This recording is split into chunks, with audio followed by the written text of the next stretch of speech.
Hello dear student, here I am Sangeeta. Today in this lecture we will be discussing about the chapter number 6 tissue of class 9th.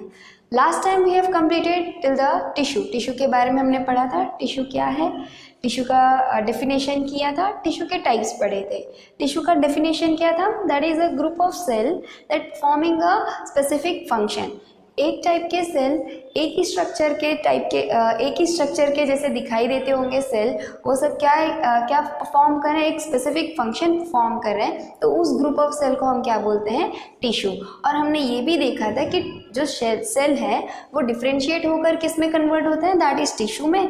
और tissue differentiate होकर किस में convert होता है? That is organ. And organ से organ system and then a whole body will be form. So ऐसे ही हमारी भी जो भी न्यू बॉर्न होते हैं उसकी भी वैसे ही मतलब उनकी जो ग्रोथ होती है वो इसी तरीके से होती है. पहले वो सिंगल सेल होते हैं, देन उसके बाद में उनकी टिश्यूज़ बनती हैं, देन उनके बाद उनके ऑर्गन्स बनते हैं. ऑर्गन बनने के बाद में ऑर्गन पूरा उनका एक ऑर्गन सिस्टम जो है वो प्रॉपर्ली फंक्शन करता है. एंड देन फिर उसके बाद में वो बराबर एकदम उनका जो बॉडी है वो एक शेप में कन्वर्ट हो जाता है. तो here we have completed tissue. और आज हम टिश्यू के दो टाइप भी हमने पढ़ लिए थे, that is plant tissue and animal tissue. तो आज हम प्लांट टिश्यू के बारे में पढ़ेंगे कि प्लांट टिश्यू का भी कल हमने थोड़ा बहुत उसका डिफ्रेंशिएट कर लिया था, टाइप्स देख लिए थे कि प्लांट टिश्यू भी कितने टाइप्स के हैं, दो टाइप्स के हैं, that is meristematic tissue and permanent tissue. Meristematic tissue में भी हमने दो और तीन टाइप्स के देखे थे, that is apical, lateral and intercalary. और परमानेंट टिश्यू में भी हमने दो टाइप्स देखे थे, that is simple and complex form of permanent tissue.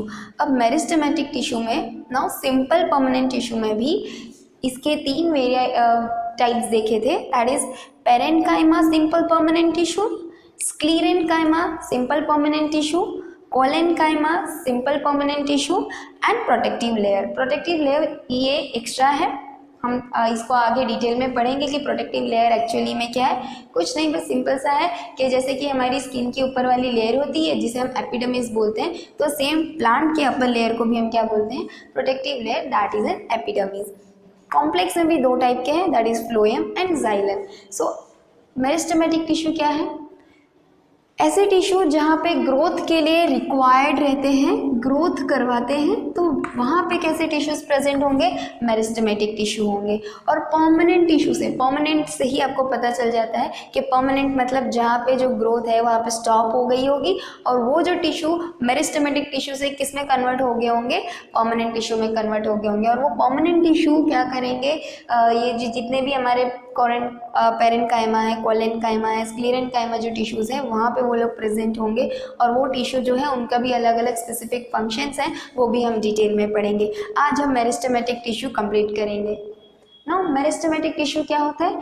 ये ऐसे सेल्स होते हैं जहाँ पे ग्रोथ के लिए रिक्वायर्ड रहते हैं, जहाँ पे प्लांट्स की ग्रोथ को ज़्यादा ग्रोथ होनी चाहिए, वहाँ पे ये टिश्यूज़ हमें देखने को मिलेंगे. तो उस टाइप के टिश्यूज़ को हम क्या बोलते हैं? Meristematic tissue.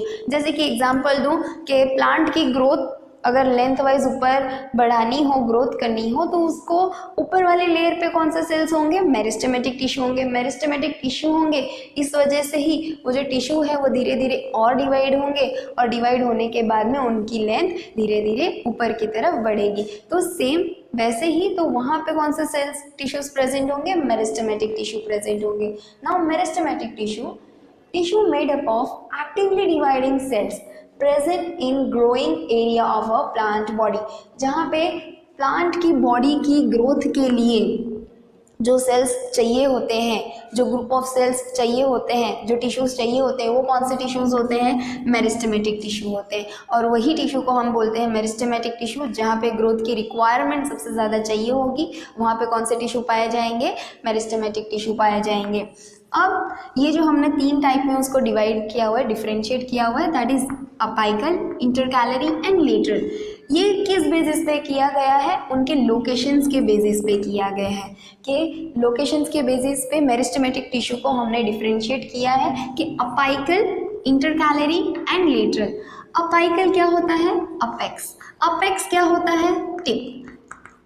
Tip portion. मतलब प्लांट का जो टिप पोर्शन होगा, जैसे कि इधर मैंने आपको एक छोटा सा डायग्राम ड्रॉ किया हुआ है, ये प्लांट का ऊपर का जो पोर्शन है वो और ये रूट के जो टिप्स होते हैं यहाँ पे कौन से सेल आपको देखने को मिलेंगे, दैट इज मेरिस्टेमेटिक टिश्यू। क्यों? बिकॉज यहाँ पे अगर प्लांट अगर छोटा है तो उसको अगर कन्वर्ट होना है बड़े में अगर उसको होना है तो उसकी लेंथ की ज़रूरत होगी, तो लेंथ के लिए सेल्स की ज़रूरत होगी और वो ग्रुप ऑफ सेल की ज़रूरत होगी। तो अगर ग्रुप ऑफ सेल इधर मेरिस्टेमेटिक टिश्यू होंगे तो प्लांट क्या होगा, ऊपर से ग्रो हो सकता है। सो दैट्स वाई इधर कौन से टिश्यूज प्रेजेंट है, मेरिस्टेमेटिक टिश्यू प्रेजेंट है। और रूट के टिप्स पर कौन से प्रेजेंट होंगे। अब प्लांट खाली ऊपर से ग्रो होगा नहीं, नीचे से भी तो उसको सपोर्ट चाहिए ना। अगर बड़ा सा ट्रंक अगर ग्रो हो जाएगा अपने आप से और रूट्स बराबर नहीं होंगे तो क्या होगा, एक विंड का ब्लो आएगा एंड देन ट्री एक ही दम से गिर जाएगा। सो दैट्स वाई नीचे के रूट्स के लिए भी क्या चाहिए होता है, मेरिस्टेमेटिक टिश्यूज चाहिए होते हैं, ताकि क्या कर सके, रूट्स भी एकदम प्रॉपरली सॉइल में अपना सपोर्ट, अपने ट्रंक को सपोर्ट कर सके, एकदम ग्रिप में पकड़ सके। दैट्स वाई रूट्स भी प्रेजेंट होते हैं। और रूट्स के टिप में हम क्या देख सकते हैं, मेरिस्टेमेटिक टिश्यू। नाउ इंटरकैलरी और लेटरल, पहले हम लेटरल कर लेते हैं फिर इंटरकैलरी कर लेंगे। लेटरल क्या होता है, अब प्लांट लेंथ वाइज ग्रो हो रहा है, गर्थ वाइज भी तो ग्रोथ होना चाहिए ना उसकी। तो गर्थ वाइज ग्रोथ में साइड में कौन से टिश्यूज प्रेजेंट होंगे, मेरिस्टेमेटिक टिश्यू प्रेजेंट होंगे। तो क्या होगा, प्लांट इस तरीके से ग्रो होगा। So that's why it is known as to be in lateral.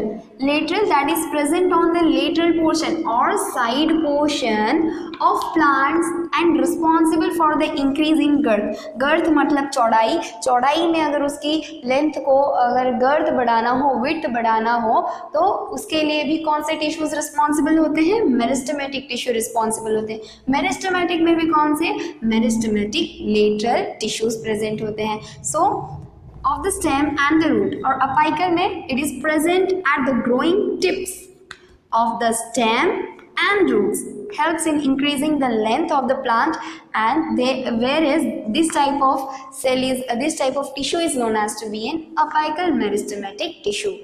अब इंटरकैलरी का आपको एग्जांपल दूं, शुगर केन मतलब गन्ना होता है।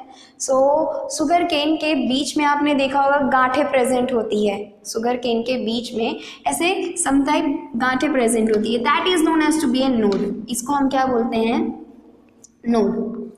और ये वाले पोर्शन को भी हम क्या बोलेंगे, नोड। ओके, तो इन दोनों के पोर्शन के बीच वाले पार्ट को, ये वाला पार्ट, इसको हम क्या बोलते हैं, इंटरनोड। दो नोड्स हैं, दैट्स वाई इंटरनोड। अब इंटर को भी बढ़ने के लिए कौन से टिश्यू रिस्पॉन्सिबल है, that is meristematic tissue responsible है। अब एक और एग्जांपल ले सकते हो, जैसे लीफ का जो पोर्शन होता है ये स्टेम से जुड़े हुए रहते हैं, यहाँ से और यहाँ से। लीफ का लैमिना, आपने 7th में पढ़ा है लैमिना के बारे में कि लीफ के प्लेट्स को हम क्या बोलते हैं, लैमिना बोलते हैं। और ये जो लैमिना है ये पिट्यूल से कनेक्टेड है, तो ये पोर्शन जहाँ से ये स्टेम से ये पोर्शन और लीफ का ये पोर्शन, दोनों तरफ क्या होंगे, गांठें प्रेजेंट होंगे। तो दैट्स ये वाला इंक्रीज करने के लिए कौन से टिश्यू रिस्पॉन्सिबल है, that is meristematic tissue responsible है। Now it present in between the bases of the leaves or internodes or on the internodes of the twig. So here we have completed with the meristematic tissue. In next lecture we will be discussing about the simple and complex tissue. Thank you.